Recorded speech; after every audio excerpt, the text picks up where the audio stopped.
Magandang araw po sa inyong lahat. Ito po si Mayat Salvedia at tayo na sa landas ng pag-asa.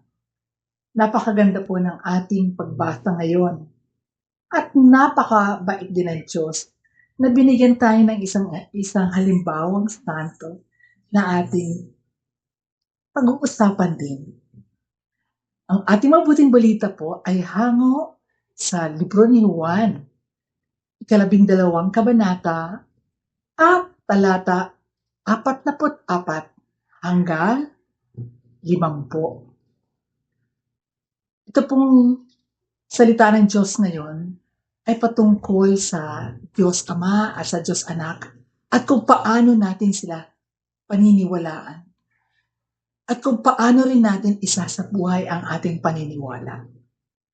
Alam niyo po mga kapatid, sa ating pagbasa ngayon, meron akong 3 nakitang bagay na gustong matandaan ng Panginoon. Unang-una, ang sinasabi niya na kapag ang salita ay nanggaling kay Jesus, ito'y nanggaling din sa kanyang Diyos Ama.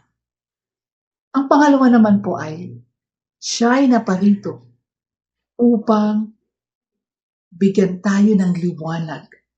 Dahil sa kadiliman, ang kaaway natin ang siyang naghahari at gustong sumpuin ng Panginoon ang kanyang kasamaan at nawa ang kanyang liwanag ang siyang ating makita at paniwalaan.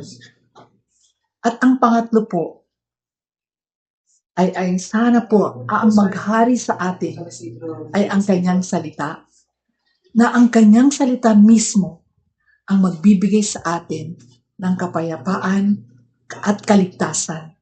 At kung sino man ang maniwala sa kanyang salita, ay tunay na masusumpungan ang pagmamahal at ang kadakilaan ng Diyos Ama. Isang pagbabahagi lang po tungkol sa aking paglalakbay ng relasyon ko sa aking Panginoon. Alam niyo po, nung ako'y nagtatrabaho after college, ay ako po'y nag-aral din ng pagiging abogado. So, dahil po ito yung kagustuhan ng aking ama. Nung ako po'y nag-aaral, at ako rin po ay nagtatrabaho, ako po'y naanyayahang dumalo sa isang prayer meeting ng Lord's Flock. That was 1983. At doon ko po nakilala ng lubusan kung talaga ang Diyos sa buhay ko. At alam niyo po ba, na magmula nung naapakilala sa akin at natanggap ko, ay hindi na ako nag-atubiling magdesisyon para sa Kanya.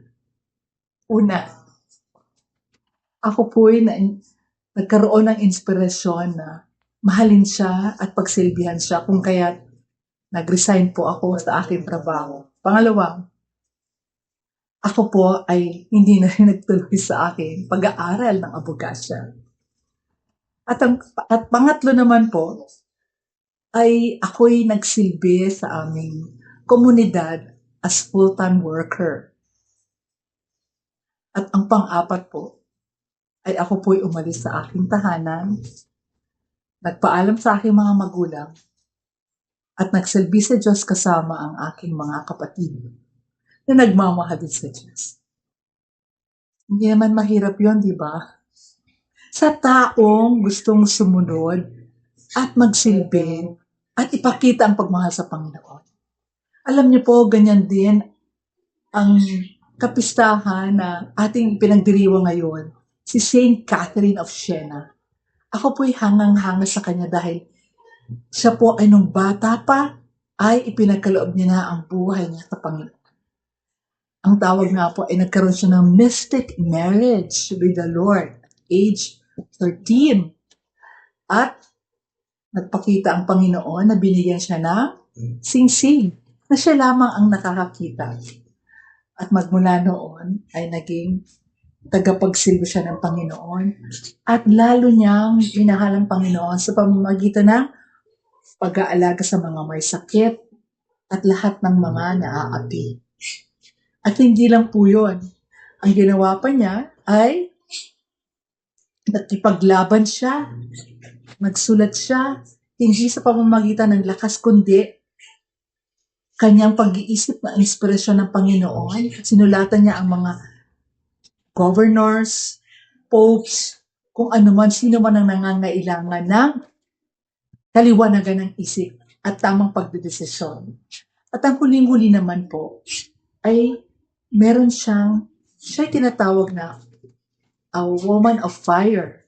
Fire symbolizes ang pagkaigting at intense devotion niya sa Panginoon. Kung kaya't nakapagbibigay siya ng magandang halimbawa at nagiging huwaran siya sa kapwa niya. Mga kapatid, isa lang ang gusto ng Panginoon. Mahalin natin siya at mahalin natin ang kanyang salita.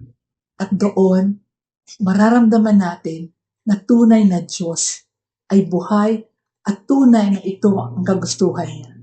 Ang sumunod sa Kanya at gawin ang Kanyang mga salita. Kung kayo po ay nabasbasan sa aking pagbabahagi, sana po ay mag-like and share kayo.